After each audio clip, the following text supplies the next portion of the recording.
Have you ever wondered about that little plastic circle on the ceiling? It might seem quiet and boring, but it's actually a super important superhero in disguise. That's your smoke detector, and its job is to keep you safe. Think of it like a very nosy neighbor, but a good one. It's always paying attention, ready to shout really, really loudly if it senses danger. Its main job is to sniff out smoke from a fire, giving you and your family precious time to get out of the house safely. It's one of the most brilliant, life-saving bits of science you can have in your home. Now you might think all smoke detectors are the same, but that's not quite right. Science has given us two main types, and they work in completely different ways. It's like having two different kinds of superheroes on your team. One is called a photoelectric smoke detector, and the other is called an ionization smoke detector. Both are designed to spot a fire, but they are experts at finding different kinds of fires. Understanding how they work can help you make your home even safer. It's all about picking the right tool for the right job. Imagine a fire starting. It could be from a forgotten pan on the cooker or a faulty electrical wire. Fires produce smoke, and that smoke is the first sign of trouble. A smoke detector is like an electronic nose, always sniffing the air. When it detects those tiny smoke particles, it doesn't just sit there.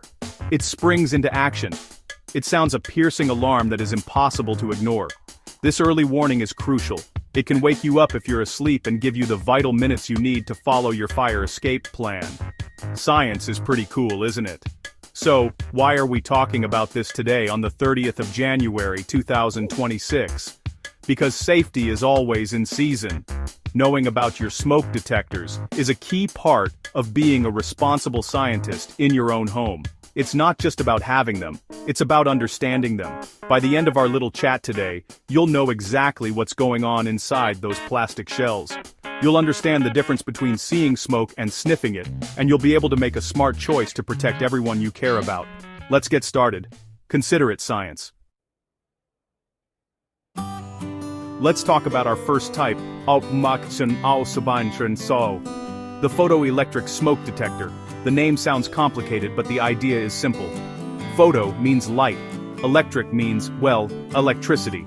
So this detector uses a beam of light to see smoke. Imagine a tiny dark room inside the detector. In this room, there's a little light-emitting diode, or LED, that shoots a straight beam of light from one side to the other. On the far side, there's a light sensor, but it's positioned so it can't see the light beam directly. It's like standing around a corner from a torch beam. Now what happens when smoke enters the detector? Smoke is made of lots of tiny solid particles. When these particles drift into that dark chamber, they get in the way of the light beam. The light hits these smoke particles and scatters in all directions, just like how dust motes sparkle when they float through a sunbeam in your room. Some of that scattered light bounces off the smoke and hits the light sensor that was hiding around the corner. The sensor suddenly sees light where there was none before. It's an aha moment for the detector. Once that light sensor detects the scattered light, it knows something is wrong. It thinks, hey, there's smoke in here, and immediately sends an electrical signal. This signal is what triggers the loud, high-pitched alarm that we all know. This type of detector is particularly brilliant at spotting smoldering fires. These are the slow-burning fires that produce a lot of thick, visible smoke before they burst into big flames. Think of a cigarette dropped on a sofa or a piece of furniture that's slowly charring. The photoelectric detector sees this thick smoke very well. So, to put it simply, the photoelectric detector is a seeing detector. It's like a security guard in a dark hallway with a torch. The guard isn't looking directly at the torch, but if an intruder, the smoke, walks through the beam, the light will reflect off them, and the guard will spot them instantly. Because it's so good at detecting these slow, smoky fires, it's a great choice for areas like living rooms, bedrooms, or near kitchens where a smoldering fire from upholstery or a cooking mishap might start. It gives you an early warning for those sneaky, smoky fires. Now for our second hero, the ionization smoke detector. This one works in a completely different but equally clever way. Instead of using light, it uses a tiny safe amount of a radioactive material called americium-241. Now don't worry, the amount is incredibly small and poses no danger. It sits between two electrically charged metal plates. This material ionizes the air particles passing between the plates, which just means it gives them a small electrical charge. This creates a steady, tiny, electric current flowing between the plates, which the detector constantly monitors. Think of it like a steady, invisible river of electricity flowing through the air inside the detector. Everything is calm and normal, as long as that river flows smoothly. But what happens when smoke from a fire gets inside? The smoke particles are much bigger and heavier than the ionized air particles. They barge into the chamber and disrupt that nice, steady flow of the electrical river. They get in the way and block the current, causing it to drop. The detector is always watching for any change in this electrical flow. When the detector senses that the current is dropped, it knows that something has interrupted the flow. It concludes that smoke particles must be present. Just like its photoelectric cousin, it immediately sends a signal to sound the alarm. This type of detector is exceptionally good at sensing fast flaming fires. These are fires that produce a lot of flames and heat quickly but might not create a lot of thick, visible smoke right away.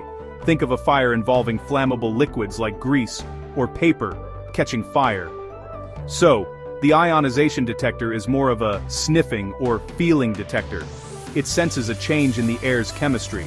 It's like it can feel the invisible particles of a fire before you can even see much smoke.